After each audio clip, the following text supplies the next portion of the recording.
বাহিনী, বুঝছেন? নাম হচ্ছে মোহাম্মদ রিয়াজউদ্দিন আফ্রিদি। হ্যাঁ, উনি আমাদের এই এলাকায় সব থেকে বেশি মাদক ব্যবসায়ী করে এটা সবাই ধ্বংস করছে, ছোট বড় বৃদ্ধ যা আছে সব।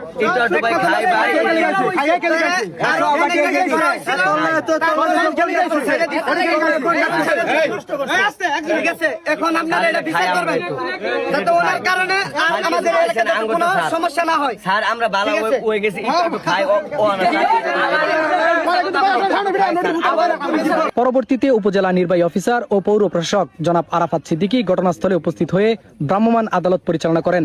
ভ্রাম্যমাণ আদালতের সিদ্ধান্ত অনুযায়ী রিয়াজ মিয়াকে 1 বছর সশ্রম কারাদণ্ড, আরিফকে 6 মাসের সশ্রম কারাদণ্ড এবং বাবুল মিয়াকে 3 মাসের সশ্রম কারাদণ্ড দেওয়া হয়। পাশাপাশি 3 জনকেই 1000 টাকা করে জরিমানা করা হয়েছে।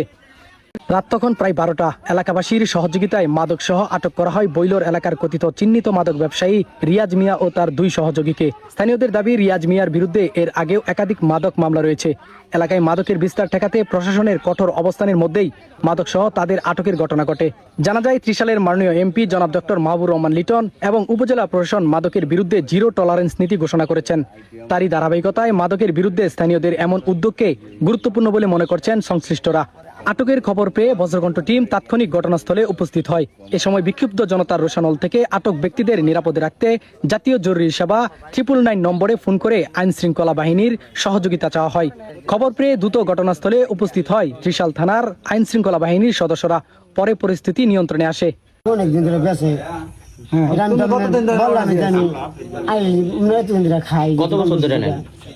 আমি নেই প্রায় মাস 6 মাস 6। আর হ্যাঁ কি কি মাদক সাপ্লাই দেয়? আর এমনি তামাক কিনতে তুমি গেলে তামাক কিনে অন্য কিছু খাও? আমি অন্য কিছু আর অন্য কিছু সে সাপ্লাই দেয়? অন্য কিছু দেয়া সাপ্লাই বেশি কি দিতে পারে? কি দেয়? এবারে পাবে স্যার ইয়াবাটি হবে স্যার, দেই তো না এটা আমি কই তো দেই। আচ্ছা ইয়াবা আছে তুমি জানো? আচ্ছা দেই তো বেশি। এটা কতদিন ধরে খান? আমি খাই এটা বহুত দিন ধরে। কত বছর খাই আমি এখন 2000 শুনে আগে। তার মানে আপনার তাহলে এই যে দুই যুগের বেশি ধরে এই মাদক দ্রব্য সেবন করেন? হ্যাঁ আমি এটা খাই। আচ্ছা, মাদক যে আপনার শরীরের জন্য ক্ষতি, এটা আপনি জানেন না? হ্যাঁ জানি। তাহলে কেন সেবন করেন? খাই যে আমি মনে করি আমি বাড়ি দিয়ে খাই, আমি তোর সাথে আমি খাইও না। আমি একটু লই, আমি মনে করি কাম কাজ শেষ বাড়িতে একটু বইয়া খাই, আবার এই গুতালি মারি করে ফেলি। আপনি কি আবার কোনো শোনেন, আপনি কি জানেন যে আমাদের এমপি সাহেব এই মাদক বিরোধী অভিযান চালাচ্ছে, জিরো টলারেন্স নীতি অবলম্বন করতেছে? যারাই পাবে দৌড়ে তারই কিন্তু একবার 14 শিখে ধরাই দিবে। কারণ এই মুহূর্তে আমরা পুলিশে কল দিব এবং আপনারা আমরা আইনের হাতে সোপর্দ করবো। আর আমরা কেউ আইনের ঊর্ধ্বে নই, আমরা কেউ আইন নিজের হাতে তুলে নিব না, ঠিক আছে? আপনার নাম কি? আপনার নাম কি? আমার নাম বাবুল, মোহাম্মদ বাবুল হোসেন। আপনার বাবার নাম কি? আমার বাবার নাম মৃত্যু হাসান আলী। এই যে আপনার বাবা যে মারা গেছে, আপনার বাবার এই যে মান সম্মানটা যে আপনি তল করতেছেন, এটা কি আমার লাভ নেই ভাই। হ্যাঁ, আপনি যে এটা করতেছেন সব থেকে সমস্যা হচ্ছে বাহিনী, বুঝছেন? নাম হচ্ছে মোহাম্মদ রিয়াজউদ্দিন আফ্রিদি। হ্যাঁ, উনি আমাদের এই এলাকায় সব থেকে বেশি মাদক ব্যবসায়ী করে এটা সবাই ধ্বংস করছে, ছোট বড় বৃদ্ধ যা আছে সব।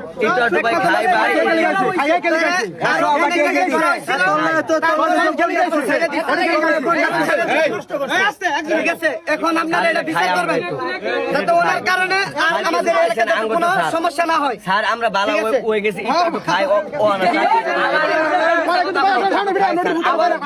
পরবর্তীতে উপজেলা নির্বাহী অফিসার ও পৌর প্রশাসক জনাব আরাফাত সিদ্দিকী ঘটনাস্থলে উপস্থিত হয়ে ভ্রাম্যমাণ আদালত পরিচালনা করেন।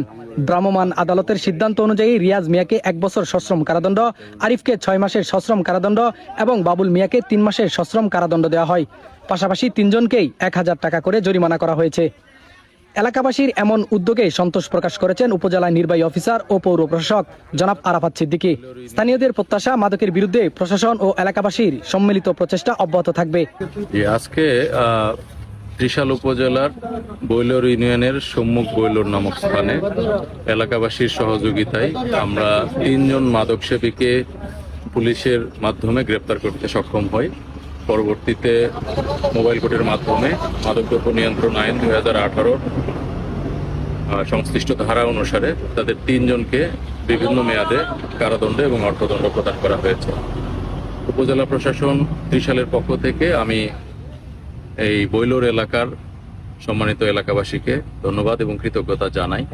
মাদকের মতো একটি ভয়াল যে অপরাধ, সেই অপরাধে এলাকাবাসীর সহযোগিতার মাধ্যমে আমরা অপরাধী শনাক্ত এবং আটক করতে সক্ষম হওয়াতে আমরা মনে করি যে ভবিষ্যতে ত্রিশালে মাদকদ্রব্য যারা সেবন করে, যারা এটা বিক্রয়ের সাথে জড়িত বা মজুদ রাখে, তাদের সকলকেই আমরা আইনের আওতায় নিয়ে আসতে সক্ষম হব। এবং তরুণ সমাজকে মাদকের ভয়াবহতা থেকে রক্ষা করতে এমন কার্যক্রম আরো জোরদার করা হবে।